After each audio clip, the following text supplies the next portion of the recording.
ఇచ్చాడు, are percentage 10% ఇచ్చాడు.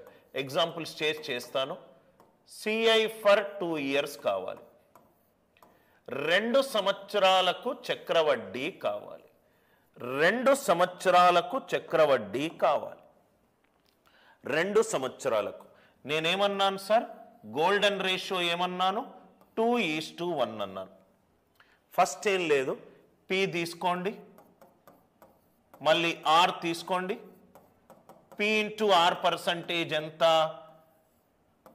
1000 of 10%, 1/10 of 1000. ఇది ఎంత సార్? 100. 100 మీద మళ్ళీ ఆర్ 10% అప్లై చేయండి. 100 మీద 10% ఎంత? 10. So 2 into 100 200 plus 1 into 10 10. Answer ఎంత? 210.